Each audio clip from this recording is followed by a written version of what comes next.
Hello everyone. We are going to start with tax rate today. आपको tax rate सीखना है for the assessment year 2021, that is previous year 1920. आपने previous year 1920 में जो income earn की है उस पे टैक्स किस रेट से लगेगा ये देखने जा रहे हैं. आइए, टैक्स रेट असेसमेंट ईयर 2021 मतलब कि प्रीवियस ईयर 1920, दैट मींस कौन सी पीरियड की इनकम? पीरियड 1/4/19 टू 31 मार्च 20. इस पीरियड में जो आपने इनकम अर्न की है,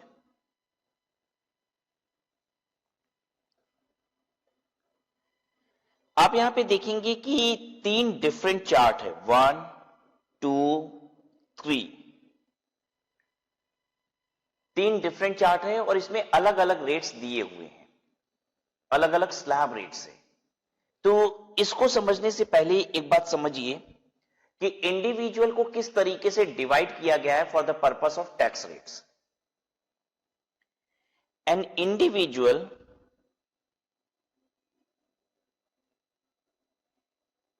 कैन ईदर बी रेजिडेंट और कैन बी नॉन रेजिडेंट. एक इंडिविजुअल रेजिडेंट या नॉन रेजिडेंट कैसे कहलाता है ये अभी आपने सीखा नहीं है, बिकॉज आपको ये सीखना है रेजिडेंशियल स्टेटस चैप्टर में. और कैसे डिटरमिन होता है, एक बहुत ही थिन लाइन की बात करें तो ये बताता है कि अगर प्रीवियस ईयर में एक बंदा अधिक दिन इंडिया में रहता है, एक स्पेसिफाइड नंबर ऑफ डेज से अधिक इंडिया में रहता है, तो ऐसे में वो रेजिडेंट कहलाता है. अदरवाइज वो नॉन रेजिडेंट कहलाता है. मतलब आप इंडिया में रेजिडेंट हो कि नहीं हो, ये बात डिपेंडेंट होती है number of days of stay in India पे. आप इंडिया में कितने दिन स्टे करते हो इस पे डिपेंडेंट होता है कि आप रेजिडेंट हो या फिर नॉन रेजिडेंट हो, राइट. अब फर्दर अगर आप रेजिडेंट हो तो हम 3 कैटेगरी में आपको डालेंगे. Is your age greater 80 years? Greater is equal to 80 years. Number 2, is your age greater is equal to 60 years but below 80 years? और तीसरा, is your age below 60 years? कौन सी 3 कैटेगरी में डिवाइड कर रहे हैं? Is your age greater is equal to 80 years? Is your age greater is equal to 60 years but less than 80 years? Then is your age less than 60 years, right? Non resident के case में ऐसी कोई classification नहीं करेंगे, मतलब all ages एक ही बात है, ऑल एजेस.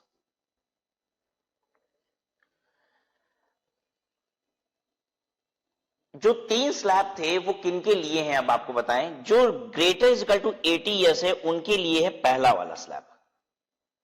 जो बुक में पहला स्लैब दिया हुआ है ये इनके लिए है, दूसरा स्लैब इनके लिए है, और जो तीसरा स्लैब है ये इनके लिए है. मतलब नॉन रेजिडेंट किसी भी एज का, और अगर रेजिडेंट है तो बिलो 60 years वाला, इनके लिए स्लैब 3 है. अब ये स्लैब्स में है क्या बात मैं आपको समझाऊं. देखिए, जो लोग greater is equal to 80 years हैं और रेजिडेंट हैं, गवर्नमेंट इनसे कम टैक्सेस ले रही है, तो बेसिकली छूट की सीमा अधिक है. एक हायर इनकम तक इन्हें टैक्स नहीं देना होता. फिर बात करें कि 60 years से 80 years, तो गवर्नमेंट इनसे थोड़ा ज्यादा टैक्स ले रही है. इनके कंपैरिजन में, इनके कंपैरिजन में, लेकिन इनके कंपैरिजन में कम टैक्स ले रही है, राइट. तो छूट की सीमा जो है वो अधिक है 80 years वालों के लिए. जो 60 years से अधिक है उनके लिए छूट की सीमा थोड़ी कम है, और जो 60 years से कम के हैं उनकी छूट की सीमा बहुत कम है. और नॉन रेजिडेंट के लिए छूट की सीमा कम रहेगी इररिस्पेक्टिव ऑफ एज. यही वो 3 डिफरेंट स्लैब्स में बात कही गई है, ठीक है. तो हम लोग शुरू करेंगे कहां से? देखिए, हम लोग शुरू करेंगे पहले स्लैब से, which is for greater is equal to 80 years. आइए देखते हैं. For resident very senior citizen, very senior citizen किसे कहा जाता है? वेरी सीनियर सिटीजन उन्हें कहते हैं जो 80 साल से या 80 साल या उससे अधिक के होते हैं, उन्हें वेरी सीनियर सिटीजन कहा जाता है। उनको एक नाम से और पुकारते हैं हम, एक नाम और है उनका, सुपर सीनियर सिटीजन भी कहते हैं। तो ऐसा भी हो सकता है ना एग्जाम में word super senior citizen use कर ले, तो वेरी सीनियर सिटीजन या फिर सुपर सीनियर सिटीजन कहते हैं, उन्हें कहते हैं जो 80 साल या फिर उससे अधिक के होते हैं। That is 80 years or more at any time during the previous year।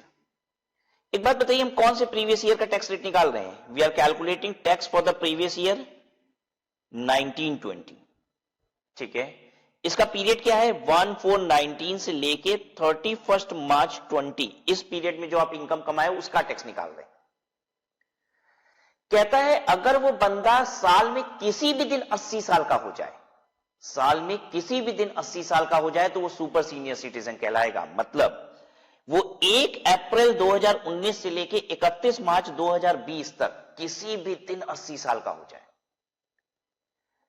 एक बंदा है जिसका 80th बर्थडे पता है किस दिन आया? उसका आज हैप्पी बर्थडे है। कौन सा बर्थडे? 80वां birthday, 80th birthday. किस दिन? 31 मार्च 20, साल के आखिरी दिन उसका कौन सा बर्थडे है? 80वां बर्थडे है। क्या ये सुपर सीनियर सिटीजन कहलाएगा? कहलाएगा। ध्यान दीजिएगा, वैसे तो पूरे साल ये कितने ईयर का था? 79 ईयर का था। साल के आखिरी दिन इसका हैप्पी बर्थडे आया और ये तुरंत कितने साल का हो गया? 80 साल का हो गया। क्या हम इसे सुपर सीनियर सिटीजन कहेंगे? क्या इसे सुपर सीनियर सिटीजन वाला बेनिफिट मिलेगा? मिलेगा।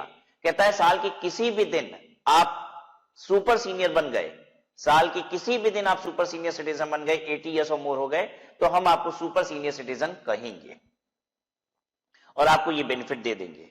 बेनिफिट क्या है आपको जल्दी जल्दी दिखा देते हैं। 5 लाख रुपए तक देखिए इनको टैक्स नहीं देना होता।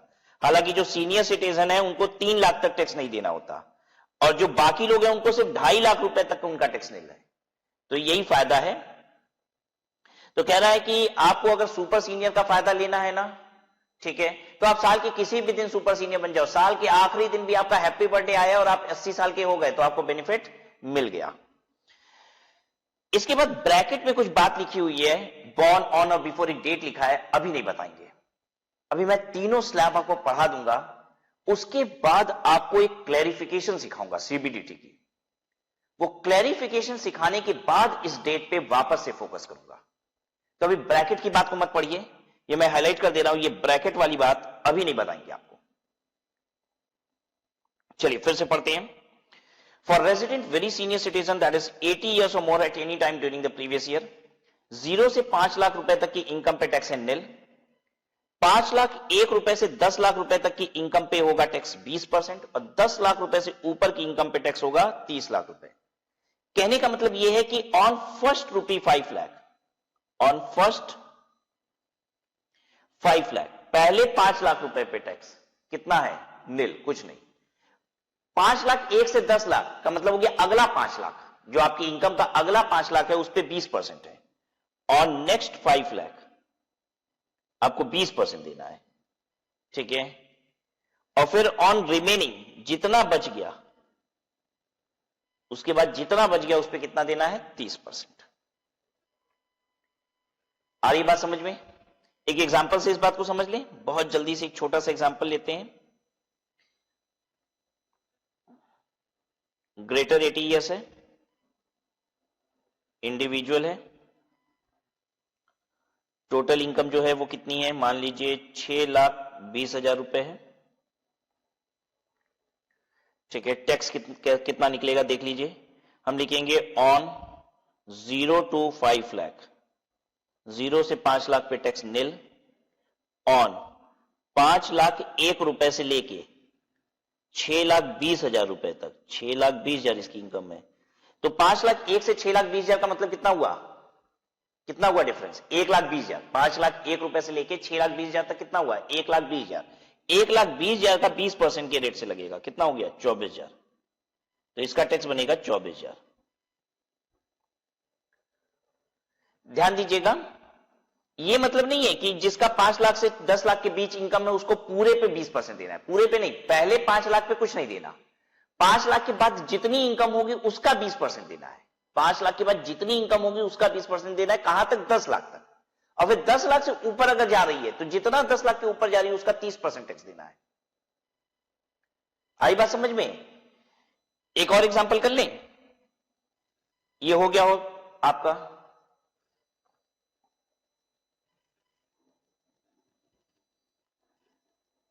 राइट। आइए आगे देखते हैं। Individual greater is equal to 80 years है और टोटल इनकम जो है इसकी मान लेते हैं 10,60,000 है। एक बार आपको ट्राई करना है तो जल्दी से कर लीजिए,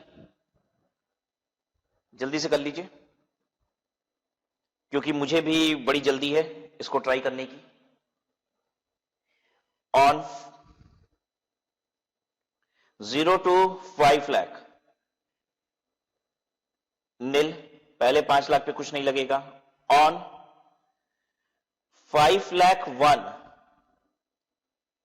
to 10 लाख, 5 लाख 1 रुपए से लेके 10 लाख रुपए तक 20% के रेट से लगता है। तो 5 लाख 1 रुपए से लेके 10 लाख रुपए तक डिफरेंस कितना है? 5 लाख। अगला 5 लाख 20% कितना हुआ? 5 लाख का 20% 1 लाख। फिर ऑन 10 लाख 1 रुपी, 10 लाख 1 रुपए से लेके 10,60,000 रुपए तक एट द रेट ऑफ 30%। तो कितना हुआ डिफरेंस? 10 लाख 1 रुपए से लेके 10,60,000 मतलब 60,000। 60,000 का 30%, 60,000 into 30%, 18,000। So the total comes to 1,18,000। अच्छा स्टूडेंट, मैं आपको पहले ये बता दूं कि ये क्या फाइनल टैक्स आ गया है? नहीं, अभी बहुत सारी चीजें और सीखनी है। राइट, सरचार्ज, रिबेट, सेस, अभी इतनी सारी चीजें और हैं। राइट, अभी तो हम लोग बेसिक टैक्स लगाना सीख रहे हैं। आई होप सबको क्लियर हो गई है ये बात। If you please allow me, I can proceed. Okay. Now, for resident senior citizen, that is 60 years or more, ठीक है? Very senior citizen, super senior किसको कहते हैं? 80 साल से ऊपर। सीनियर सिटीजन कहते हैं जो 60 साल से ऊपर होते हैं, ठीक है? 60 साल या उससे ऊपर, 60 साल को भी सीनियर सिटीजन, 60 साल से ऊपर senior citizen, but less than 80 years obviously, क्योंकि अगर 80 साल या उससे बड़े हो गए तब तो क्या बन गए? सुपर सीनियर बन गए। At any time during the year, साल में किसी भी दिन सीनियर सिटीजन बन गए। हम लोग प्रीवियस ईयर 1920 की बात कर रहे हैं, तो 31 मार्च 2020 को भी आपका 60वां बर्थडे आया और आप सीनियर सिटीजन बन गए तो आपको बेनिफिट मिल गया। पूरे साल भर आप 59 ईयर के थे, लेकिन साल के आखिरी दिन हैप्पी बर्थडे हुआ और आपने क्या किया? 60 साल की एज अटेन की और आपको बेनिफिट मिल गया 60 साल वाला, ठीक है? क्या बेनिफिट है यहां पे? पहली 3 लाख रुपए की इनकम पे कोई टैक्स नहीं लगता। फिर 3 लाख से 5 लाख, 3 लाख से 5 लाख पे 5%।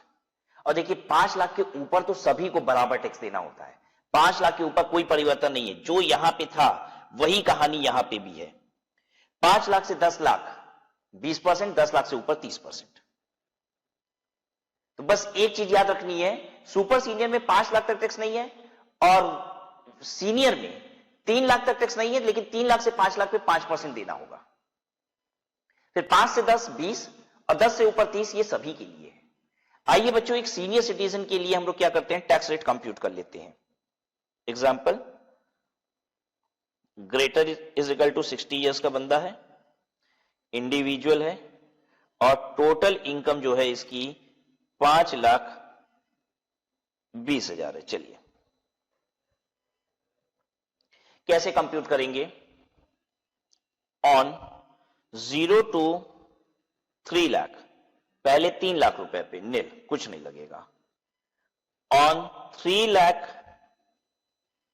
1 to 5 लाख, 3 लाख 1 रुपए से लेके 5 लाख पे 20% के रेट पे लगेगा। ये डिफरेंस आता है 2 लाख, 2 लाख का 20% होगा 40,000। देख लो बच्चों, ठीक कैलकुलेट हो रहा है ना?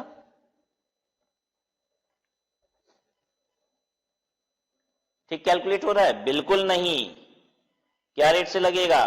5%। You need to be very alert. 5 lakh के ऊपर 20% आता है।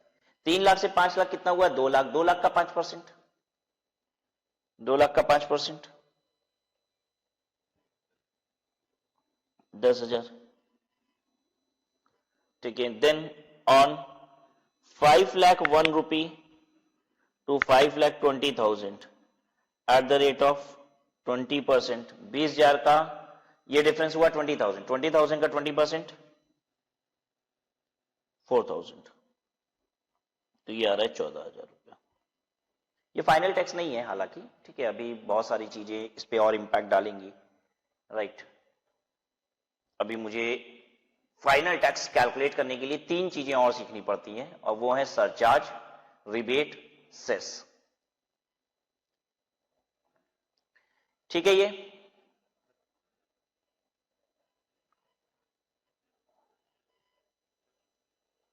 कोई दिक्कत तो नहीं हो रही है? Now please come to next slab. For other individual, I hope you have understood the meaning of for other individual. मैं आपको वापस से दिखा दूं अदर इंडिविजुअल का मतलब क्या होता है। अदर इंडिविजुअल का मतलब होता है ये, रेजिडेंट अगर है, अगर रेजिडेंट है तो लेस देन 60 ईयर्स, और अगर नॉन रेजिडेंट है तो किसी भी एज का, ये मतलब है अदर इंडिविजुअल का। अदर इंडिविजुअल, हालांकि सिर्फ अदर इंडिविजुअल पे नहीं, ये स्लैब और भी लोगों पे लगता है। एचयूएफ पे यही स्लैब लगेगा, एओपी पे, बीओआई पे, एजेपी पे। याद रखिए ये स्लैब किनके किनके लिए है, ये बाकी इंडिविजुअल के लिए, एचयूएफ के लिए, एओपी, बीओआई, एजेपी, इतने लोगों के लिए है। HUF you understand, Hindu undivided family, AOP association of person, BOI is body of individual, and AJP is artificial judicial person. इनके ऊपर भी यही स्लैब लगता है, वेदर रेजिडेंट और नॉन रेजिडेंट, सबके ऊपर यही स्लैब है। ब्रैकेट की बात को अभी मैं बताऊंगा नहीं, बॉन्ड वाली चीजें अभी नहीं बताऊंगा, ठीक है, ये इकट्ठा बताऊंगा। अभी नीचे एक सर्कुलर पढ़ाना है, इसके बाद बताऊंगा, ठीक है। तो please come to the point now. 0 to 2,50,000 that's nil. जो सीनियर सिटीजन के केस में 3 लाख तक निल था, वो यहां पे 2.5 लाख तक निल होगा। 2.5 लाख से 5 लाख रुपए तक, 2.5 lakh to 5 lakh, it will be 5%. Then from 5 lakh to 10%, the same is applicable for everyone, that is 20%. And from 10 lakh to any amount, from 10 lakh to any amount, this is 30%, which is same for all. ये सबके लिए बराबर चलता है।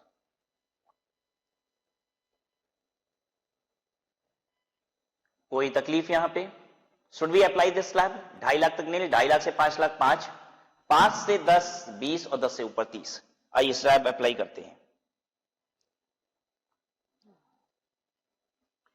Example, individual below 60 year, total income 6,50,000। कैसे करेंगे calculate? On rupee 0 to rupee 2,50,000, 0 से 2.5 लाख कितना होता है? निल। On rupee 2.5 lakh 1, 2,50,000 1 rupee, 2 rupee 5 lakh, this will be at the rate of 5%. 2,50,000 1 से 5 लाख का डिफरेंस जो आएगा वो आएगा 2,50,000। 2.5 लाख रुपए से 5 लाख का डिफरेंस 2.5 लाख रुपए आए, ठीक है। इस पे जब 5% लगाओगे तो this will become 12,500। Then on rupee 5 lakh 1 to rupee 6,50,000, this will be at the rate of 20%। ये डिफरेंस हो रहा है 1,50,000। 1,50,000 का 20% कितना होगा?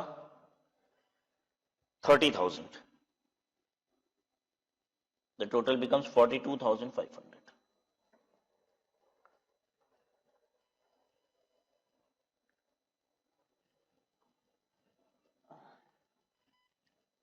I hope I am very clear to everyone।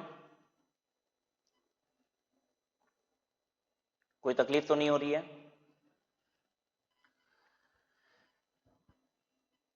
If it is clear to all of you, I would like you all to do one more example and do it on your own.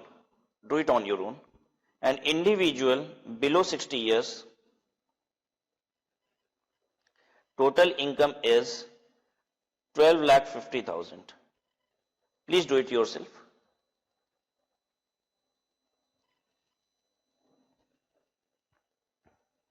I'll be doing it after 1 minute. 1 minute बाद मैं इसको शुरू करता हूं. एक बार आप check कर लीजिए क्या आपने सही किया कि नहीं.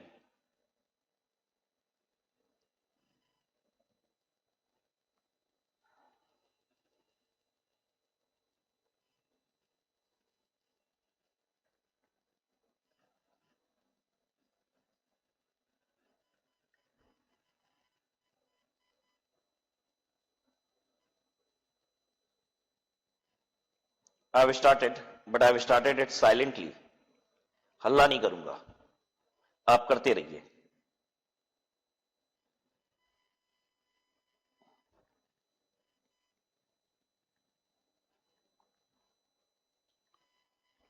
Please don't look at your screen. आप स्क्रीन पे मत देखिए और खुद से सॉल्व कीजिए.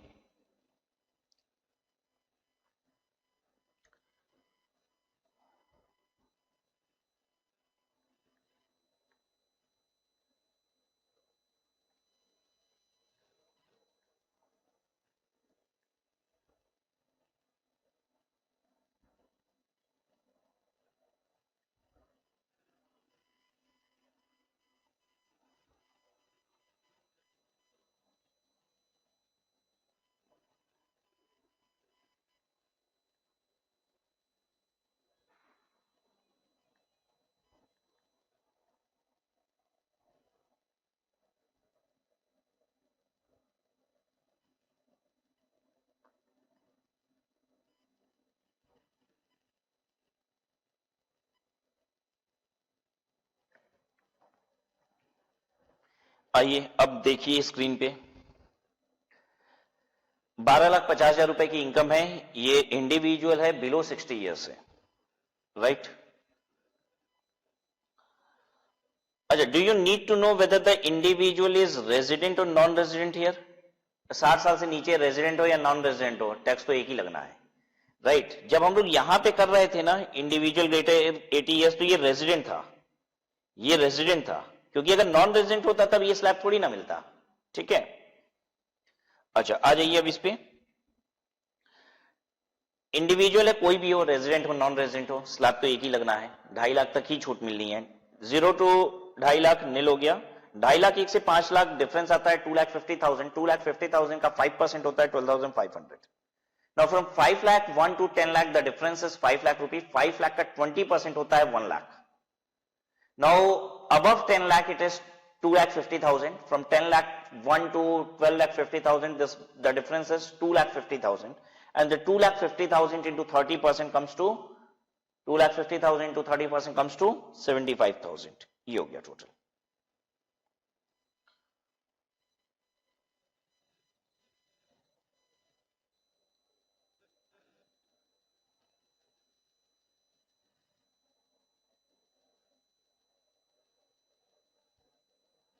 राइट. चलिए अब हम बहुत ही इंपॉर्टेंट बात करने जा रहे हैं. Very important. The circular is very important. मैं लिख देता हूं यहां पे. इसका जरूर ध्यान दीजिएगा एग्जाम में.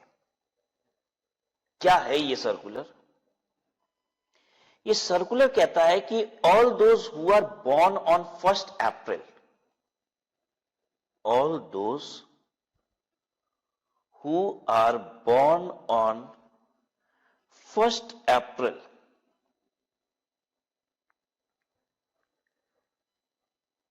will attain age, will attain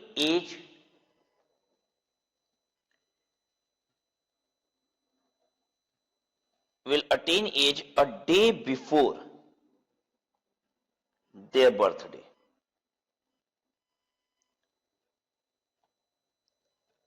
मैं समझाता हूं इसको.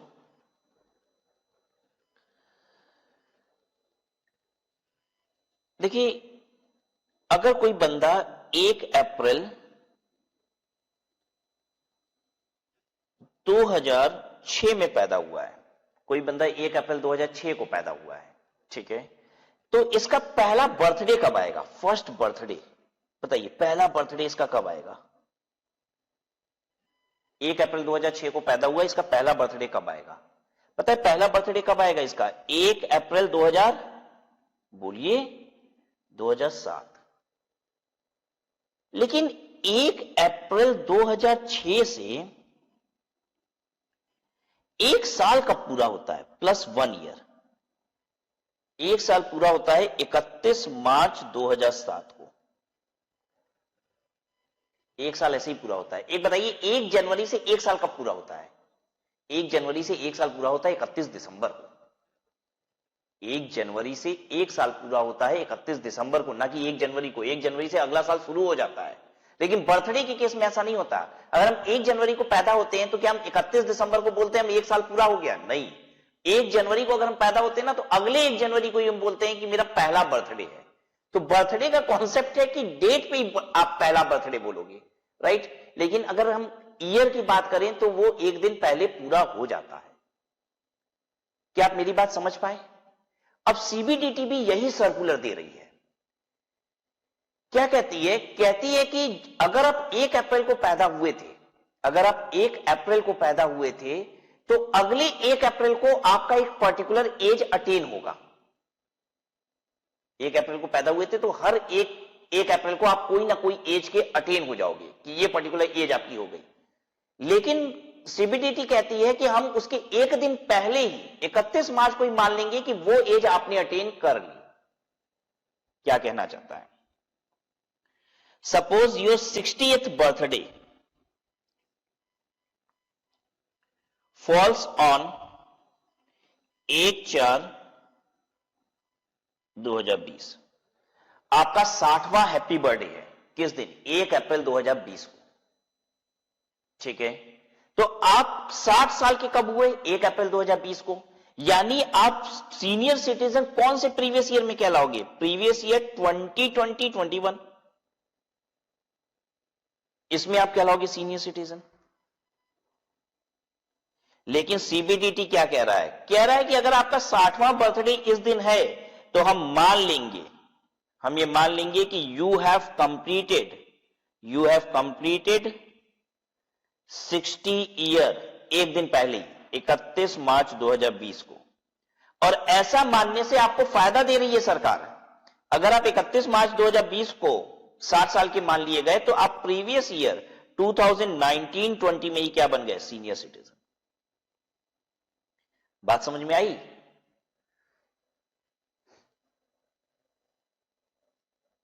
आ रही बात समझ में? तो गवर्नमेंट कह रही है कि जो भी लोग 1 अप्रैल को पैदा हुए हैं, ठीक है, उनका 1 अप्रैल को हर बार बर्थडे आएगा। जो भी एज आप 1 अप्रैल को अटेन कर रहे हो, हम 1 दिन पहले उसके 31 मार्च को ही मान लेंगे कि वो एज आपने अटेन कर ली। अगर आप 1 अप्रैल को 68 ईयर्स के हो रहे हो तो गवर्नमेंट कह रही है कि हम उससे पहले वाले 31 मार्च को ही 68 ईयर्स का आपको मान लेंगे। इनकम टैक्स ऐसा करेगा, ठीक है। अब आप पूछोगे सर सिर्फ 1 अप्रैल वालों के लिए ही क्यों? क्योंकि अगर आप 1 अप्रैल के अलावा किसी भी डेट को पैदा हुए तो फर्क पड़ता ही नहीं, फिर तो समझाऊं कैसे फर्क नहीं पड़ता? एक बात बताइए, अगर मान लीजिए आप 2 अप्रैल 2020 को पैदा हुए थे, 1 अप्रैल की जगह मैं यहां पे लिख रहा हूं, अब 2/4/20 को पैदा हुए होते, ठीक है, तो आप कौन से प्रीवियस ईयर में सीनियर सिटीजन बनते? प्रीवियस ईयर 2020-21, इसमें सीनियर सिटीजन बनते कि नहीं? ठीक है। अगर गवर्नमेंट आपको 1 दिन पहले भी वो एज मान लेती, 1 दिन पहले मान लेती तो क्या हो जाता? अब 1/4/2020 की डेट में ही आपको मान लिया जाता सीनियर सिटीजन, तो भी एक प्रीवियस ईयर कौन सा होता? प्रीवियस ईयर 2020-21 ही होता। आप समझ पा रहे हो मैं कहना क्या चाह रहा हूं? मैं कहना यह चाह रहा हूं कि 1 अप्रैल को अगर आप पैदा हुए हो तभी तो 1 दिन पहले 31 मार्च को प्रीवियस ईयर चेंज हो जाएगा। अगर आप किसी भी और डेट को पैदा हुए तो फर्क क्या पड़ता है? 1 दिन पहले कर भी देगी सरकार तो फर्क नहीं पड़ेगा ना, आप सेम प्रीवियस ईयर में सीनियर बनोगे, सुपर सीनियर बनोगे। लेकिन अगर हम आपको 1 अप्रैल की जगह 31 मार्च को वो एज अटेन करा देते हैं तो आप 1 साल पहले ही एक पर्टिकुलर एज को अटेन कर ले रहे हो और आपको बेनिफिट मिल जाएगा। तो इसीलिए ये सर्कुलर भी, ये क्लैरिफिकेशन भी सिर्फ किनके लिए है? उनके लिए है जो लोग 1 अप्रैल को पैदा हुए। आइए, बहुत मजा आने वाला है। देखिए यहां पे गवर्नमेंट क्या कह रही है? कह रही है कि अगर आपका डेट ऑफ बर्थ 1 अप्रैल 1960 है, 1/4/1960, तो आप 60 साल के कब पूरा होगे? आइए देखिए, यूर बॉर्न ऑन 1/4/1960, आप इसमें 60 साल जोड़ दीजिए, 60 ईयर जोड़ दीजिए, तो कब पूरा होगा? 60 साल जोड़ दीजिए, 1960 में 60 जोड़ेंगे 2020 हो जाएगा, तो 1/4/2020 को आपका 60th बर्थडे है। ठीक है, गवर्नमेंट कह रही है आपका 60वां बर्थडे तो 1 अप्रैल को मनाया जाएगा, लेकिन आपको 60 इयर्स का हम एक दिन पहले ही कर देंगे, 31 मार्च 2020। और ऐसा करने से आप प्रीवियस ईयर 1920 में सीनियर सिटीजन हो जाओगे। सबको समझ में आ गया कि नहीं आ गया? And we are calculating taxes for previous year 1920 only. तो आपको याद रखना होगा, जो लोग 1 अप्रैल 1960 को पैदा हुए हैं, 1 अप्रैल 1960 को पैदा हुए हैं, वो सीनियर सिटीजन है इस करंट प्रीवियस ईयर में।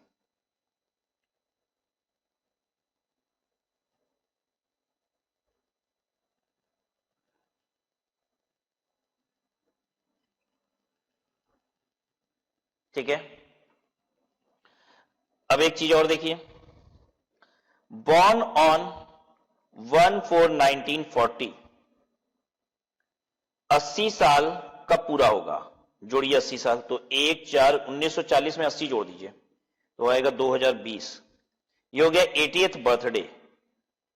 बर्थडे तो आपका आएगा 1 अप्रैल 2020 को। क्लैरिफिकेशन क्या है कि एक दिन पहले आपको 80 साल का मान लिया जाएगा, तो 31/3/2020 को आपका 80 ईयर्स मान लिया जाएगा। तो खुशी की बात है कि नहीं है? खुशी की बात है कि हम 1 साल पहले ही प्रीवियस ईयर 1920 में ही क्या बन गए? Super senior citizen.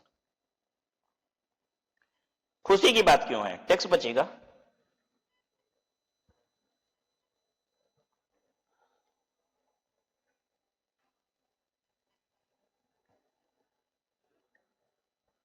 Understood. So this circular is this clarification is very very important.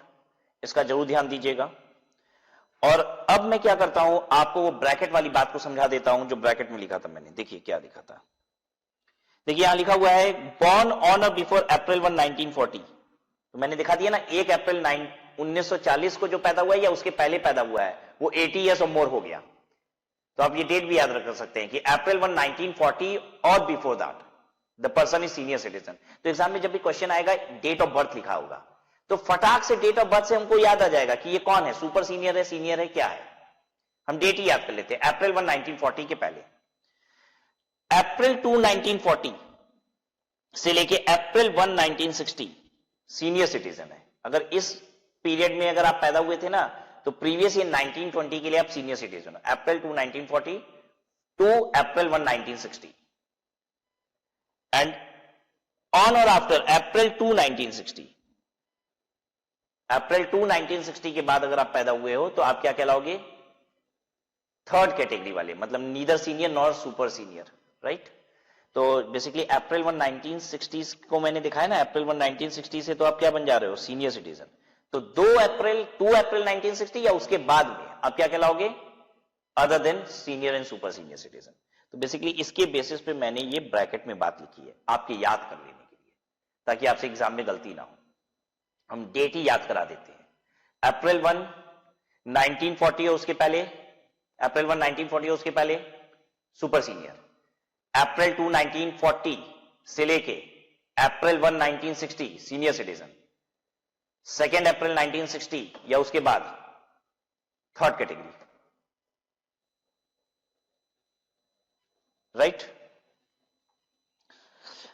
Okay, let's proceed further. Now देखिए ये तीसरा वाला स्लैब किसके लिए था? एचयूएफ, एओपी, बीवाई, एजेपी, इन सब का हो गया। अब फर्म और एलएलपी, फर्म और एलएलपी पे टैक्स क्या रेट से लगेगा? 30% फ्लैट, 30% फ्लैट लगेगा। अगर 100 रुपए की भी इनकम है ना तो 30%, यानी कि ₹30 का टैक्स लगेगा। बहुत सुंदर बात। फर्म और एलएलपी के केस में आप पूछोगे सर इसमें सुंदर बात क्या है? सुंदर नहीं है, बस सिंपल कैलकुलेशन। फर्म एलएलपी ₹100 की अगर इनकम है तो टैक्स कितना? ₹30। 1 लाख की इनकम है तो टैक्स कितना? ₹30,000। अच्छा, एक इंडिविजुअल की अगर ₹100 की इनकम होती, ये टोटल इनकम और ये टैक्स। एक बात बताइए, अगर एक इंडिविजुअल की ₹100 की इनकम होती टैक्स लगता है? नहीं, ₹2.5 लाख तक टैक्स लगता ही नहीं है। लेकिन अगर एक पार्टनरशिप फर्म है, एलएलपी है, तो वो ₹1 भी कमाती है ना तो टैक्स देना पड़ता है, राइट? 30% टैक्स देना होगा, फ्लैट चाहे जो भी इनकम है आपकी। नो प्लीज कम।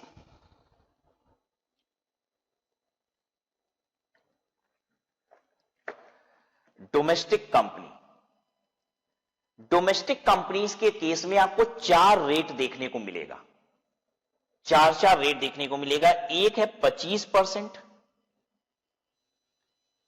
फिर देखिए एक है 30%। नॉर्मली 25-30% है, और 2 स्पेशल कैटेगरी है, उसमें बड़ी सारी कंडीशन है कि ये कंडीशन आप मीट करते हो ना तब जाके आपको ये टैक्स भी देने को मिलता है। ये कौन सा टैक्स है? एक 22% का, एक 15% का है। अभी सब समझाता हूं आपको। तो 4 रेट हो गए, 25%, 30%, 22%, 15%। 25, 30, 22, 15, ये 4 रेट हैं डोमेस्टिक कंपनीज पे। Now what is a domestic company? एक डोमेस्टिक कंपनी कहते किसे हैं? आप लिख लीजिए, डोमेस्टिक कंपनी किसे कहते हैं? नंबर 1, अगर इंडियन कंपनी है तो वो डोमेस्टिक कंपनी है। अगर वो इंडियन कंपनी है तो वो डोमेस्टिक कंपनी है। Now the question is what is an Indian company? Indian company किसे कहते हैं सर? जो कंपनी इंडियन कंपनीज एक्ट में रजिस्टर हुई है उसे इंडियन कंपनी कहते हैं। ठीक है, कंपनीज एक्ट क्या है? कंपनीज एक्ट आज चल रहा है कंपनीज एक्ट 2013, उसके पहले था कंपनीज एक्ट 1956, उसके पहले कुछ और था, उसके पहले कुछ और था। तो किसी भी एक्ट के तहत, जो इंडिया का कंपनीज एक्ट है उसके तहत अगर कोई भी कंपनी रजिस्टर हुई है तो वो इंडियन कंपनी है, और इंडियन कंपनी डोमेस्टिक कंपनी ही कहलाती है। एक फॉरेन कंपनी भी डोमेस्टिक कंपनी हो सकती है, फॉरेन कंपनी भी डोमेस्टिक कंपनी हो सकती है। फॉरेन कंपनी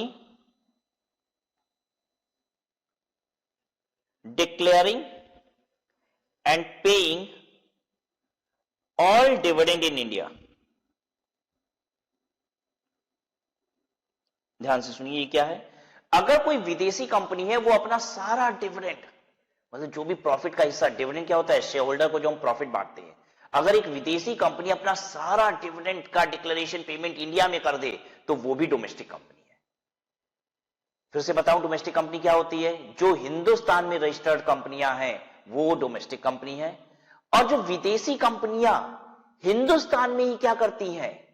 सारा डिविडेंड डिक्लेयर और पे करती हैं, वो भी कंपनी क्या है? डोमेस्टिक कंपनी है। ठीक है, तो सर फॉरेन कंपनी क्या होती है? फॉरेन कंपनी हो गई वो कंपनियां जो विदेश में रजिस्टर्ड है और विदेश में ही टैक्सेस भी पे करती है, वो विदेशी कंपनियां हैं। ठीक है, राइट। चलिए अब देखिए क्या है डोमेस्टिक कंपनी के लिए क्या बता रहा है। हम लोग कौन सी ईयर के लिए, ये कौन सी ईयर की इनकम पे टैक्स की बात कर रहे हैं? We are talking about previous year 1920, that is assessment year 2021, हम लोग इसकी बात कर रहे हैं। कहता है the turnover of gross receipt of the company in the previous year 1718। अगर उस डोमेस्टिक कंपनी की प्रीवियस ईयर 1718 में, उस डोमेस्टिक कंपनी की टर्नओवर प्रीवियस ईयर 1718 में does not exceed 400 crore, 400 crore से ज्यादा नहीं थी। किस प्रीवियस ईयर में? करंट प्रीवियस ईयर की बात नहीं कर रहा है जिसमें आपको टैक्स देना है 1920, कह रहा है 2 साल पुरानी टर्नओवर की बात कर रहा है, प्रीवियस ईयर 1718 की। कह रहा है अगर प्रीवियस ईयर 1718 में आपकी कंपनी का टर्नओवर 400 करोड़ रुपए से अधिक नहीं था, यानी अप टू 400 करोड़ था, तो आपको टैक्स देना है 25% के रेट से। और अगर आपकी कंपनी का टर्नओवर 400 करोड़ रुपए से अधिक था तो आपको टैक्स रेट देना है, ये बाकी वाले में आ जाएगा 30% के रेट से। और मैं आपको एक बात बताऊं, हिंदुस्तान की 99% कंपनियों का टर्नओवर प्रीवियस ईयर 1718 में 400 करोड़ से कम था। 99% कंपनी, 99% कंपनीज। अब एक बात बताइए, हिंदुस्तान में कंपनियां क्या रेट से टैक्स दे रही हैं? इसका मतलब 25%। अरे कुछ गिनी चुनी कंपनियां हैं, मतलब जो बहुत बड़ी बड़ी कंपनी है ना, रिलायंस जैसी कंपनियां, उनका टर्नओवर 400 करोड़ से अधिक है। वो 1% के अंदर आती हैं ऐसी कंपनियां जिनका टर्नओवर 400 करोड़ के क्या है, ज्यादा है 400 करोड़ से। 1% के अंदर ऐसी कंपनी आती है, वो 30% का टैक्स रेट देती है। बाकी सारी कंपनियां, डोमेस्टिक कंपनियां क्या रेट से टैक्स दे रही है, 25%। Now you will ask me, sir अगर मान लीजिए कंपनी 17-18 में थी ही नहीं, वो बनी 18-19 में है या फिर 19-20 में बनी है, नई कंपनी है, तो भी उसे 25% देना है। आपको टर्नओवर देखना है, क्या 17-18 में 400 करोड़ से ज्यादा था तभी 30% है। ध्यान दीजिएगा, 17-18 में अगर 400 करोड़ से ज्यादा था तभी 30% देना है। अगर टर्नओवर था ही नहीं क्योंकि कंपनी नहीं थी तो भी 25%। बेसिकली गवर्नमेंट का उद्देश्य क्या है, जितनी भी बड़ी कंपनियां हैं, जितनी भी बड़ी वेल एस्टैब्लिश्ड पुरानी कंपनियां हैं, उनसे 30% ले लेते हैं, और जितनी नई नवेली छोटी कंपनियां हैं, नई नवेली या फिर छोटी कंपनियां, उनसे कितना ले लें, 25%। तो ध्यान दीजिएगा, अगर हम एक नई कंपनी है जो 17-18 में थी ही नहीं, नई कंपनी बनी है, उनसे भी टैक्स क्या रेट से लिया जाएगा, 25%। आई hope you got the point.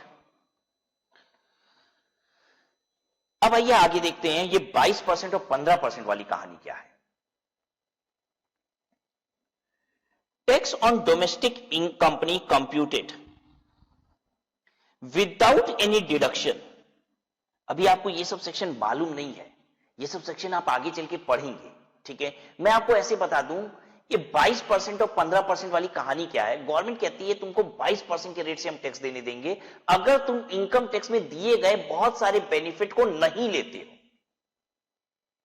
Income tax में बड़े सारे बेनिफिट हैं, छूट भी होती है कि ये छूट घटा लो, ये छूट घटा लो। मेरी इनकम 10 लाख रुपए है, हम वो डिडक्शन ले लेते तो मेरी इनकम ही 8 लाख आ जाती है। डिडक्शन का मतलब होता है आपकी इनकम उससे कम हो जाती है, आपकी इनकम को रिड्यूस कर देता है डिडक्शन, और फिर उस पर हमें टैक्स देना होता है। क्या रेट से, 25 या 30 डिपेंडिंग अपॉन टर्नओवर। गवर्नमेंट कह रही है तुम 25-30 छोड़ो, तुम 22% के रेट से टैक्स दो, लेकिन ये जो डिडक्शन है ये तुमको नहीं देंगे। तो आप कहोगे सर फायदा है, हो रहा है 22% देने में टैक्स, डिपेंड करता है। अब मान लीजिए मैं एक ऐसी कंपनी हूं जिसको कोई डिडक्शन मिलता ही नहीं है, मैं किसी भी डिडक्शन के लिए एलिजिबल ही नहीं हूं, तो गवर्नमेंट कह रही है डिडक्शन नहीं लेना। अरे तो मुझे मिलता कहां है, गवर्नमेंट कह रही है तुमको लेना नहीं है, हम कह रहे हैं हमको मिलता भी कहां है। तो अच्छा है, बेहतर है कि हम क्या रेट से टैक्स देते, 22%। लेकिन जिन कंपनी को डिडक्शन मिल रहा है उनको सोचना पड़ेगा कि डिडक्शन लेके 25% देने में फायदेमंद है या डिडक्शन न लेके 22% टैक्स देना फायदेमंद है। डिडक्शन लेके 25% देना फायदेमंद है या डिडक्शन न लेके 22% देना फायदेमंद है, वो सोच ले, उनकी मर्जी, ये ऑप्शन है, ठीक है। वैसे तो टैक्स रेट क्या है बच्चों, ध्यान से सुनो, वैसे तो टैक्स रेट क्या है, 25 और 30 डिपेंडिंग अपॉन योर टर्नओवर, लेकिन 22% ये ऑप्शन है, आप चाहो तो ले लो, लेकिन अगर आप लोगे तो सरकार कहती है कुछ छूट आपको नहीं देंगे। वो क्या है, हम आपको 10AA का डिडक्शन नहीं देंगे। क्या मैं अभी बताऊंगा आपको? अगर अभी बता दूंगा तो पूरा इनकम टैक्स आज ही की क्लास में खत्म हो जाएगा। ये सब समय समय पे आप पढ़ेंगे।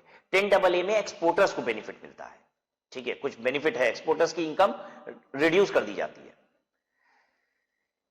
Additional depreciation under section 32(1)(2)(a) additional depreciation होता है, जो नॉर्मल डेप्रिसिएशन होता है ना, उसके अलावा कुछ एडिशनल डेप्रिसिएशन मिलता है। अब भाई डेप्रिसिएशन घटाओगे तो इनकम कम होगी, एडिशनल आपको नहीं देंगे।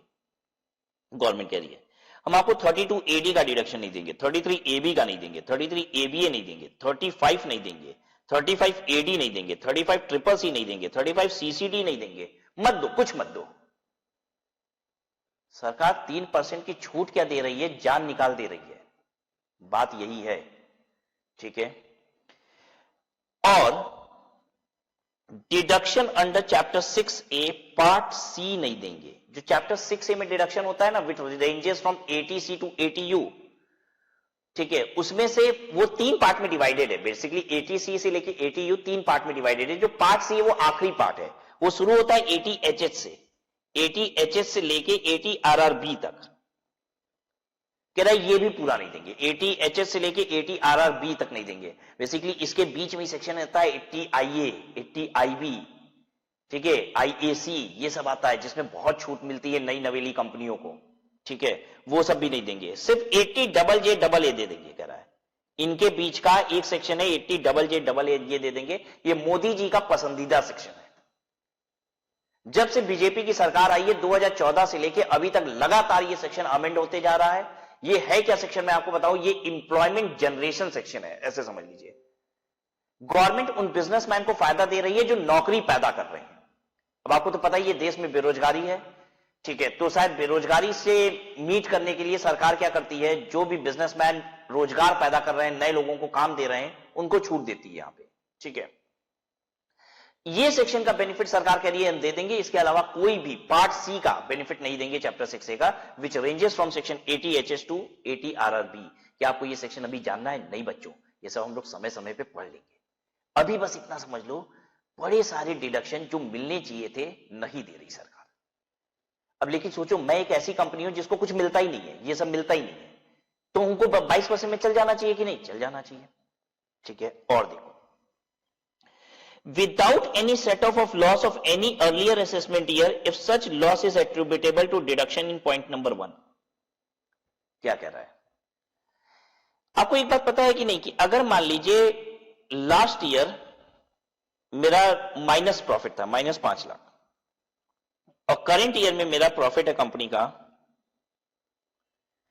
8 लाख रुपया, तो क्या मुझे 8 लाख पे टैक्स देना होता है? नहीं, पिछले साल का 5 लाख रुपए का घाटा यहां से एडजस्ट हो जाएगा, इसे कहते हैं सेट ऑफ, एडजस्ट हो जाएगा और मुझे 3 लाख पे टैक्स देना होगा, ठीक है। कंपनी पे भी फ्लैट टैक्स लगता है, ये जो रेट है ना, ये फ्लैट है, जितनी इनकम है पूरे पे टैक्स, चाहे 25 चाहे 22, जो भी आपका टैक्स है वो फ्लैट रेट है, राइट। अब बात यहां पे ये आती है कि ये पुराना लॉस जो है वो मुझे घटाने दिया जाता है। कह रहा है अगर पुराने सालों का कोई भी लॉस है जो किसकी वजह से है, ये पॉइंट नंबर 1 में जो छूट मिलती है ना, ये घटा घटा के आप लॉस ले आए थे पिछले साल, तो कह रहा है वो लॉस भी इस साल घटाने नहीं देंगे। वो कहना ये चाहता है कि पिछले साल ये जो 5 लाख का लॉस आया था, वो पता है क्यों आया था? इसकी वजह से, ये पॉइंट नंबर 1 में जो डिडक्शन मिलता है ना, ये घटा लो, एडिशनल एप्रिसिएशन घटा लो, 10AA घटा लो, 33AB घटा लो, ABA घटा लो, कह रहे इसकी वजह से अगर आपको घाटा आया था तो हम घटाने नहीं देंगे इस साल, ये नहीं घटाने देगा।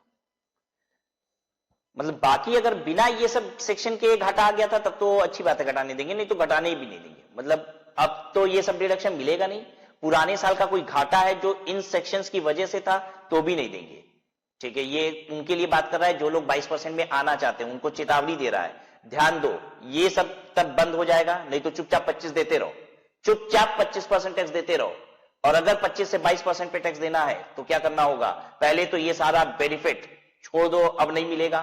पुराने सालों में बेनिफिट लेके घाटा दिखा दिए थे, ठीक है, तो वो सारा घाटा तुमको एडजस्ट करने नहीं देंगे। और जो ये लाइन है, इसकी वजह से तो मैं कहता हूं तौबा तौबा, मुझे चाहिए ही नहीं 22%, ले लो 25% tax. You know ask me sir, एक बात बताइए, study at home private limited company है, 22% के रेट से आप टैक्स दे रहे हो 25%, मुझसे पूछ लो ना, मुझसे पूछ लो, मैं कहूंगा मैं 25% देता हूं सरकार को, नहीं देना 22%। अरे 3% की छूट लेके सरकार जान निकाल दे रही है। आइए आखिरी लाइन पढ़िए, the option once exercise shall apply to all subsequent year. यही तो सबसे खतरनाक लाइन है।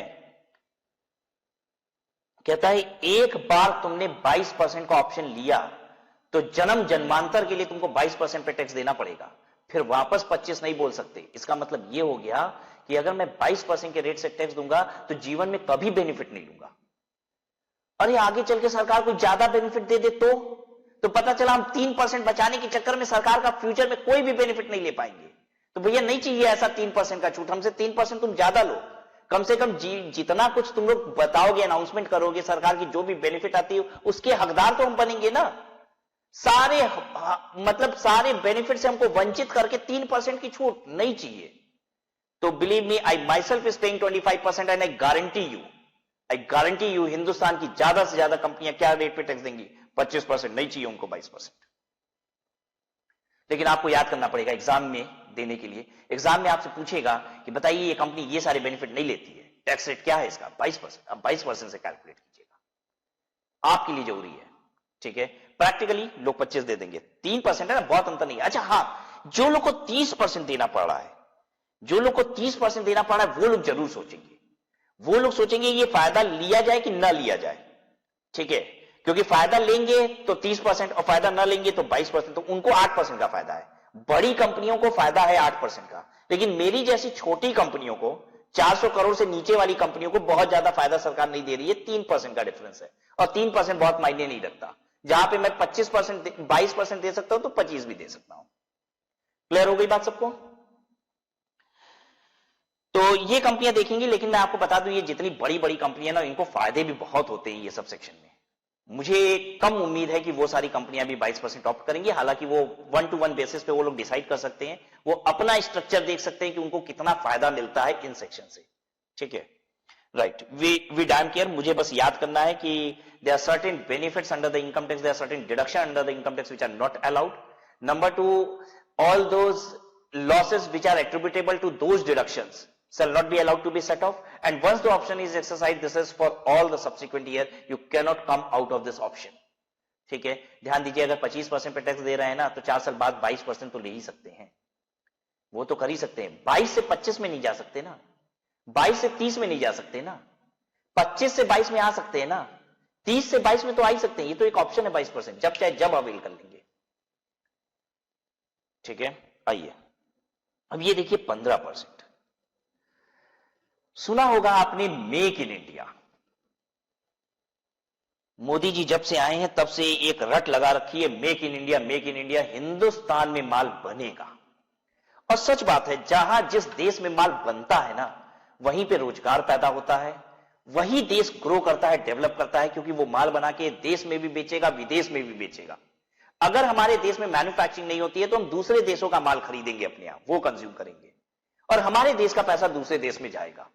अगर हम खुद बनाएंगे, मेक इन इंडिया का मतलब है हम बनाएंगे, अगर हम बनाएंगे तो हम अपने देश का पैसा बचाएंगे। दूसरी बात, हम खुद विदेश में बेचेंगे और वहां से भी पैसा लाएंगे। तो मैन्युफैक्चरिंग कंपनियों को गवर्नमेंट फायदा दे रही है। नई मैन्युफैक्चरिंग कंपनी, गवर्नमेंट कह रही है मेक इन इंडिया को बूस्ट करो और लोग आओ और माल बनाओ। क्या कह रही है गवर्नमेंट? जो भी कंपनियां सेटअप होंगी, रजिस्टर होंगी ऑन और आफ्टर 1/10/2019, 1 अक्टूबर 2019 के बाद वाली कंपनियों के लिए है, पुरानी कंपनियों के लिए नहीं। ये एक नई कंपनी के लिए फायदा है कि अगर आप एक नई मैन्युफैक्चरिंग कंपनी हो तो आपको सिर्फ 15% का टैक्स देना है। ये बहुत कम हो गया। या सोचिए, इंडिविजुअल भी 30-30% का टैक्स देता है 10 लाख के बाद, तो बहुत बड़ा फायदा है ये। ठीक है, ये नई डोमेस्टिक मैन्युफैक्चरिंग कंपनी को मिलेगा सिर्फ और सिर्फ मैन्युफैक्चरिंग, ये बात याद रखिएगा। जब बताइए, क्या मेरी नई कोचिंग खुले उस पर मुझे 15% टैक्स रेट मिल जाएगा? नहीं, क्योंकि मैं सर्विस प्रोवाइडर हूं, माल बना नहीं रहा हूं। जो लोग माल बनाते हैं, ठीक है, कुछ बनाइए, सरकार का कहना है। ठीक है, 1/10/2019 के बाद ऐसी कंपनी को सिर्फ सेटअप और रजिस्टर नहीं करना है, जल्दी जल्दी प्रोडक्शन भी शुरू करना है। उनकी मैन्युफैक्चरिंग शुरू हो जानी चाहिए 31 मार्च 2023 तक। सरकार का कहना है 4 साल में प्रोडक्शन भी शुरू कर देना। ठीक है, फिर क्या कहता है? Not form by split up और reconstruction of a business already in existence. देखिए, अगर हम एक पुरानी मैन्युफैक्चरिंग कंपनी है तो हम क्या रेट से टैक्स दे रहे होंगे? तो हम दे रहे होंगे वही 25% या 30%, डिपेंडिंग ऑन माई टर्नओवर। तो एक बात बताइए, जैसे ही सरकार बोल रही है 1 अक्टूबर के बाद, देखो सरकार बोल रही है 1 अक्टूबर के बाद जो भी कंपनियां मैन्युफैक्चरिंग करेंगी, हम उनसे कितना टैक्स लेंगे? मात्र 15%। अब मान लो हम एक पुरानी मैन्युफैक्चरिंग कंपनी और हम 30% के रेट से टैक्स दे रहे हैं, तो हम क्या सोचेंगे? पुरानी कंपनी बंद करो, एक नई कंपनी खोल देते हैं। अब तो 15% टैक्स लग रहा है, करेंगे कि नहीं ऐसा? बोलो जरा। हम एक पुरानी कंपनी चला रहे हैं, हम तो 30% टैक्स दे रहे हैं, सरकार के लिए नई कंपनी लगाओ 1 अक्टूबर 2019 के बाद हम तुमसे 15% टैक्स लेंगे। भैया मजाक नहीं होता है, 15% टैक्स बहुत अंतर रखता है। ठीक है, अगर मेरी साल भर की इनकम 1 करोड़ रुपए भी है, मान लो बस 1 करोड़ रुपए भी है, तो भी 15 लाख रुपए टैक्स दे रहे थे, 30 लाख रुपए टैक्स दे रहे थे, वो 15 लाख होगा, 15 लाख रुपए की बचत हो जाएगी। हम तुरंत पुरानी कंपनी बंद करेंगे और नई कंपनी खोलेंगे। करेंगे कि नहीं ऐसा? सरकार कह रही है ऐसे लोगों को हम देंगे ही नहीं benefit. Not form by split up और reconstruction, not form by split up और रिकंस्ट्रक्शन, ये जो मैंने एग्जांपल लिया वो रिकंस्ट्रक्शन का था, कि अगर आप रिकंस्ट्रक्शन करोगे, रिकंस्ट्रक्शन का मतलब होता है धंधा बंद करके नया चालू करना, रिकंस्ट्रक्शन, रिकंस्ट्रक्ट करना बिजनेस को। तो ये सब अलाउड नहीं है, हम आपको फायदा नहीं देंगे। स्प्लिटअप भी नहीं होना चाहिए। अब देखिए, गवर्नमेंट जैसी बोलती है ना रिकंस्ट्रक्शन अलाउड नहीं है, तो हम एक चोरी करते हैं।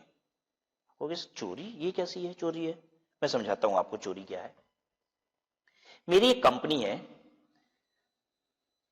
30 इयर्स ओल्ड, 30 इयर्स ओल्ड। इसका टर्नओवर है 500 करोड़ रुपए, ठीक है। हम क्या रेट से टैक्स देते हैं? 30%, ठीक है। हम लोग माल बनाते हैं जो 500 करोड़ रुपए का बेचते हैं साल भर में। हमने कहा कि अगर इस कंपनी को बंद करके नई कंपनी खोलेंगे तो सरकार तो बैंड बजाई देगी तो है नहीं फायदा, हमको कोई फायदा नहीं है, इस कंपनी को बंद तो ना किया जाए। हमने धीरे से चालाकी की, जो बेसिकली टैक्स की चोरी कहेंगे। ध्यान से सुनिए क्या किया। हमने कहा ये कंपनी चलती रहेगी, एक नई कंपनी और बना ली है, एक नई कंपनी, न्यू कंपनी, ठीक है। 1/10/2019 के बाद एक नई कंपनी बनाती है।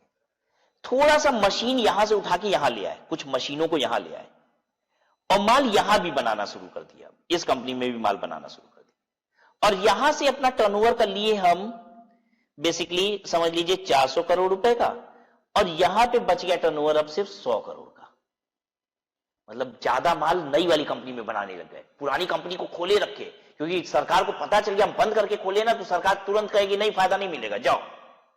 तो हमने कहा कंपनी खोले रखते हैं, एक नई कंपनी धीरे से और खोल देते हैं और मशीन धीरे से वहां से पुरानी कंपनी से उठा के ले आते हैं यहां पे माल बनाना शुरू कर देंगे, ठीक है। और यहां पे अब इस पे टैक्स लगेगा 15 और थोड़ा बहुत माल वहां भी बना देंगे। ये मकसद है, थोड़ा बहुत माल पुरानी कंपनी में भी बना देंगे और वहां पे ज्यादा दे देंगे, 30% दे देंगे। चालाकी समझ में आई कि नहीं मेरी? चालाकी समझ में आई ना, कि हमने वही माल जो पुरानी कंपनी में बना रहे थे धीरे से नई कंपनी में बनाना शुरू कर दिया। पुरानी कंपनी में थोड़ा बहुत बना रहे हैं सरकार को दिखाने के लिए, देखो चल रही है कंपनी, चल रही है। सरकार कह रही है तुमने स्प्लिट किया है, तुमने तोड़ा है कंपनी को। 500 करोड़ की कंपनी को तुमने दो कंपनी बना दी, एक 400 करोड़ की, एक 100 करोड़ की। ये इसको कहा जाता है स्प्लिट अप। सरकार कह रही है स्प्लिट अप करोगे, जाओ फायदा नहीं देंगे, दोनों पे 30% दो। बात समझ में आई? यानी सरकार का कहना है एकदम ऑल टुगेदर एक नया कंपनी खड़ा होना चाहिए, ठीक है। जो लोग कर रहे हो तुम लोग करते रहो, तुम लोग 30% दोगे, तुमको क्यों फायदा देंगे? जो लोग आज खड़े होंगे कि हम मैन्युफैक्चरिंग कर रहे हैं उनको सरकार कह रही है 15% का टैक्स लेंगे। Does not use any plant and machinery previously use for any purpose. कह रही है आपकी कंपनी में, नई वाली कंपनी में कोई पुरानी प्लांट एंड मशीनरी नहीं होनी चाहिए। पता है सरकार क्यों ऐसा बोलती है? क्योंकि सरकार को डाउट होता है कि आपकी कंपनी में एक नई कंपनी खुली, पुरानी मशीन कहां से आ गई। सरकार कहती है पुरानी मशीन आ रही है, इसका मतलब है कहीं ना कहीं कोई कंपनी बंद हुई है, तभी तो पुरानी मशीन आई है। तो सरकार कह रही कुछ गड़बड़ है, झोल है यहां पे। नई कंपनी में पुरानी मशीन आने का मतलब है कहीं बंद हुई है हिंदुस्तान में किसी कोने में, हम लोग को पता नहीं चल रहा है लेकिन झोल है कहीं ना कहीं। सरकार के लिए जाओ, तुमने पुरानी मशीन लगाई, तुमको फायदा नहीं। क्योंकि सरकार को मैन्युफैक्चरिंग बढ़ानी है, समझो ना बात को। जो कंपनियां माल बना रही है वो तो बना ही रही हैं, देश को और ऊपर ले जाना है ना, तो नए प्रोडक्शन चाहिए, नई मैन्युफैक्चरिंग चाहिए, इसलिए सरकार ये सब बोल रही है। Does not use any building previously used as hotel और कन्वेंशन सेंटर। अच्छा, होटल को बंद करके कन्वेंशन सेंटर मतलब जहां पे कॉन्फ्रेंसेस, मीटिंग्स होती हैं, सेमिनार्स होते हैं, बेसिकली ऑडिटोरियम कह लीजिए। कह रहा होटल और ऑडिटोरियम को बंद करके वहां पे फैक्ट्री लगाओगे तो फायदा नहीं देंगे। बेसिकली गवर्नमेंट चाहती नहीं है कि हमारे देश में होटल बंद हो। कभी देखा है अमिताभ बच्चन का वो एड जिसमें अमिताभ बच्चन जी बोलते हैं कभी आइए ना गुजरात में? देखा है कि नहीं? पता है वो क्या है? टूरिज्म प्रमोट हो रहा है। और मैं आपको बता दूं, वो अमिताभ बच्चन ने जो एड किया था ना, वो जब मोदी जी गुजरात के चीफ मिनिस्टर थे तभी अमिताभ बच्चन को उन्होंने रिक्वेस्ट किया था, उनकी रिक्वेस्ट पे वो एड बनाया था। और अमिताभ बच्चन ने इस एड का 1 रुपया भी नहीं लिया था गुजरात गवर्नमेंट से। तो मोदी जी हमेशा से टूरिज्म को प्रमोट करते आए हैं। उन्होंने गुजरात के जब चीफ मिनिस्टर थे तब अमिताभ बच्चन से ये ऐड कराया था और आज पूरे देश का टूरिज्म प्रमोट कर रहे हैं। और आपको एक बात मैं बता दूं, ये हम हिंदुस्तानी ही हैं जो कहते हैं घूमने के लिए स्विट्जरलैंड जाएंगे, ठीक है, घूमने के लिए दुबई जाएंगे।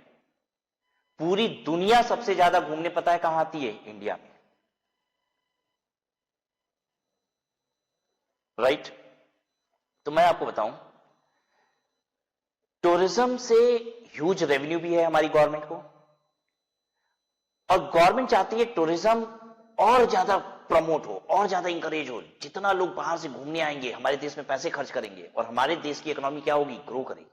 भाई लोग बाहर से आएंगे, हमारे देश में पैसे खर्च करेंगे तो हमारा देश ग्रो करेगा कि नहीं? करेगा। तो सरकार का यही ऑब्जेक्टिव है। तो सरकार चाहती नहीं है, होटल बंद होने लग जाएंगे ना अगर, तो टूरिज्म खत्म हो जाएगा। उसी देश में टूरिज्म चलता है जहां अच्छे होटल्स होते हैं। तो होटल बहुत जरूरी है टूरिज्म के लिए, इसलिए सरकार कह रही है होटल बंद करके, और ये जो कन्वेंशन सेंटर है इसको बंद करके अगर तुमने क्या किया, फैक्ट्री लगाई, तो हम तुमको फायदा नहीं देंगे। अब कन्वेंशन सेंटर का क्या फायदा है, अब आप पूछोगे। पता है अभी कुछ साल पहले जो कॉमनवेल्थ गेम हुआ था वो हमारे देश में हुआ था। कॉमनवेल्थ गेम क्यों हुआ था हमारे देश में? इसलिए हुआ था क्योंकि हमारे देश में इतने सारे ऑडिटोरियम थे, इतने होटल थे कि लोग बाहर से आए, पूरी दुनिया से लोग आए और यहां पे सारे प्लेयर्स रह पाए होटल में, वो अपनी मीटिंग कर पाए, मीटिंग के लिए ऑडिटोरियम वगैरह चाहिए होती है, वो सब कर पाए। अगर हमारे देश में होटल ऑडिटोरियम नहीं होता ना तो हमारे देश में कॉमनवेल्थ गेम नहीं होता। जब बताइए कॉमनवेल्थ गेम करने से हमारे देश का नाम ऊंचा हुआ कि नहीं, और हमारे देश की इकोनॉमी पे भी असर आया कि नहीं? बिल्कुल आया, हमें बहुत फायदा हुआ। इतने सारे लोग जो बाहर से आए रहे, उन सब से हमारे देश ने काफी पैसा कमाया। तो ये जरूरी है, इसलिए गवर्नमेंट कह रही है सर आगे, the company is not engaged in any business other than the business of manufacture और प्रोडक्शन। कंपनी सिर्फ और सिर्फ मैन्युफैक्चरिंग करेगी। देखिए ये तो बदमाशी हम कर सकते थे। देखिए हम क्या करते, हम सोचते अच्छा मैन्युफैक्चरिंग पे 15% टैक्स लग रहा है और हम क्या टैक्स रेट दे रहे हैं, हम तो 25% दे रहे हैं। तो मेरे मन में, राज अग्रवाल के मन में क्या ख्याल आता, एक काम करते हैं, पढ़ाना तो कोचिंग ही है, धंधा तो पढ़ाने का ही करना है, ठीक है, बिजनेस तो यही रहेगा, पढ़ाएंगे, पैसा इसी से आएगा। एक काम करते हैं, छोटा मोटा कोई चीज भी बना लेते हैं अपनी कंपनी में, सिर्फ दिखावे के लिए सरकार को, देखो हम भी बना रहे हैं। क्या बनाएंगे? कोई ढक्कन फक्कन बना देंगे, कुछ बना देंगे, ठीक है, ज्यादा दिमाग नहीं लगाएंगे उसमें, थोड़ा बहुत 10-20 लाख रुपए का साल भर में कोई चीज बना देंगे, सिर्फ सरकार को दिखाने के लिए कि हम मैन्युफैक्चरिंग करते हैं। और टैक्स क्या रेट से देंगे? 15%। सरकार कह रही है लल्लू ना बनाना। मैन्युफैक्चरिंग का मतलब है 100% मैन्युफैक्चरिंग करनी है आपको, कोई और धंधा करने नहीं देंगे, उसी के लिए फायदा है। यानी मेरे जैसा आदमी अब बेवकूफ सरकार को नहीं बना पाएगा। फिर उसके बाद फिर कह रही है ये जो सारे फायदे होते हैं वही जो यहां पे गिनाया था सरकार ने 22% वाले में, कह रहा वो सब भी नहीं देंगे। देखो टैक्स बहुत कम है। देखो ये तो हम जेन्युइन, इस पे सरकार को हम नहीं गलत ठहराते। हम 22% में सरकार को गलत ठहरा सकते हैं, लेकिन 15 में नहीं ठहराते। हम कहते हैं यहां ठीक है भाई, फायदा भी भरपूर है, 25 की जगह 15, 30 की जगह 15 तो मायने रखता है, ठीक है। तो सरकार अगर कहे कि हम फायदा नहीं देंगे तो समझ में भी आता है। सरकार कह रही है मैं फायदा नहीं दूंगी। Total income of the company has been computed without any deduction, 10AA, additional depreciation मत लो, ये डिडक्शन मत लो, ये मत लो, ये मत लो, ये मत लो, कुछ मत लो, कुछ मत लो, सेम जो पहले था। और तो और पुराने साल में अगर इन डिडक्शन की वजह से कोई घाटा हुआ है तो वो घाटा भी घटाने नहीं देंगे। आखिरी बात, एक बार 15% ले लिए तो जीवन पर्यंत 15% से टैक्स दोगे। इसका मतलब होता है कभी भी मुंह खोल के अब ये बेनिफिट मत मांगना, सरकार ये कभी नहीं देगी अब तुमको। एक बार 15% में आए तो जीवन भर 15% दोगे। अब 15% देने का मतलब क्या है? कभी कोई फायदा नहीं लोगे, ये सब नहीं लोगे। तो ठीक है, अब कंपनियां सोच सकती हैं, देखिए 15% का टैक्स रेट भी बहुत कम है, तो ठीक है हमको कोई फायदा नहीं मिल रहा है तो फ्लैट 15% देने में कोई हर्ज भी नहीं है, दिया जा सकता है। तो let the company decide what is going to do, right. And now lastly the tax on foreign company is flat rate of 40%। 40% का टैक्स रेट है फॉरेन कंपनीज पे, फ्लैट 40 सीधे। तो आप कहोगे सर ज्यादा है, तो हम कहेंगे विदेशी कंपनियां है ना, अब इनसे तो टैक्स लेगी सरकार, हमारी वन निचोड़ के लेगी। यहां पे क्या डोमेस्टिक कंपनी में भी फॉरेन कंपनी आती है? हाँ आती है, लेकिन ये वो कंपनियां हैं जो बेचारी कितनी प्यारी कंपनियां हैं। जब सोचो ये विदेशी कंपनियां सारा का सारा डिविडेंड इंडिया में देती हैं, अरे सब प्रॉफिट सब यहीं पे बांट दे रही हैं, कुछ तो ले जा नहीं रही है अपने देश, ठीक है। ऐसी कंपनियों को तो सरकार कह रही है कि ये तो मेरी ही है कंपनी, पूरा प्यार हमारे देश में दिखा रही है, तो ऐसी कंपनियों से तो कम रेट लेंगे ही, ठीक है। तो बाकी फॉरेन कंपनी पे 40% का टैक्स रेट है। तो ये टैक्स रेट हम लोग ने सारा पढ़ लिया है। Individual, HUF, firm, AOP, BOI पे स्लैब वाला चल रहा था। फर्म, एलएलपी पे टैक्स रेट क्या था?